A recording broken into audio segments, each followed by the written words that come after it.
Hey guys, it's KomputerKid here, and this was a requested video for me to do a vlog on my stance on piracy, which I am 100% against.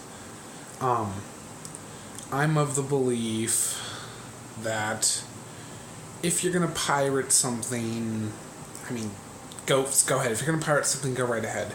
I know this video is probably going to generate a lot of backlash and hate, but you know what? Screw it. This channel's not going anywhere anyways, so why the fuck not? I am against piracy because I basically know and believe that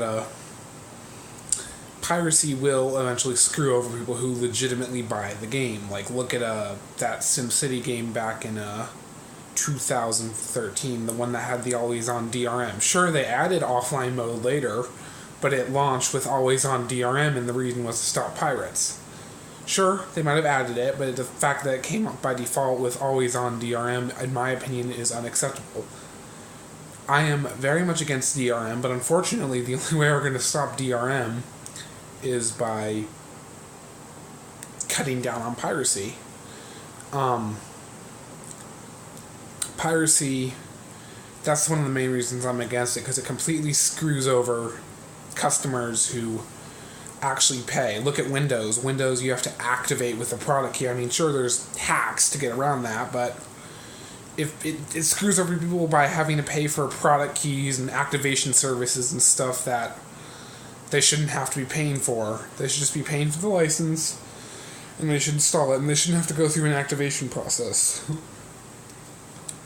I'm very much a free software kind of person, and I'm very much against DRM, but I know that the only way we're going to stop this kind of stuff is to stop piracy, and I know that that will never happen, unfortunately. Thus, DRM and piracy will always continue to exist. The whole free software movement and the whole anti-DRM movements are, even though I'm for free software and against the anti-piracy movement, they definitely are just pipe dreams, because the unfortunate fact is that a lot of people rely on certain software that isn't free, or there's always going to be pirates out there. So that's always bad, but I'm trying to do my part by not pirating anything. I've pirated before, but I don't really do that now.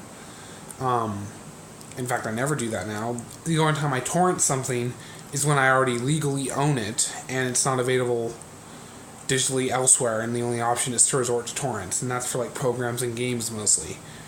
Music, I have Google Play, so I get unlimited music streaming, and I can listen to anything I want, basically. Video, movies, and TV shows, I don't watch movie and TV, so I don't need to pirate that. Software, I can get free keys thanks to MSDN for Windows, and I can also get free keys for other products through leakages and stuff, such as the Adobe Photoshop CS2 leak. I did get a free key for that. As in, like, leakages, as in, like, when they leak the keys and then the company decides just to give it away for free, like what happened with CS2. What else? So I have ways of getting software legally without paying a whole lot for it. Steam is great for games because Steam sales are huge and save me a lot of money. So is Origin. It also has good sales that save me lots of money. But really, at the end of the day, I'm not a pirate. I don't intend to become one. I think that piracy does screw over paying customers, and there's plenty of examples, like the SimCity, like Windows activation, like Adobe activation, all these examples that you can just look up that prove that piracy is screwing people over, because piracy is why Windows activation exists. Piracy is why you must enter a product key on Windows now. Piracy is why you must enter a product key on Photoshop. Piracy is why always online DRM is the thing. And that's why I'm against it, because it does, I feel, screw over people who legitimately pay for software. I know this video is probably going to generate a lot of backlash and a lot of hate, but it was requested, and I know this channel is not going anywhere anyways, so I figured, screw it, let's just do it. So, thank you for watching. If you like this, you can go ahead and hit the thumbs up. You didn't like this, you can hit thumbs down, and I know I'm going to get a lot of those. If you want to tell me more about why you didn't like it or why you liked it, hit up the comment box, and I'll see you later.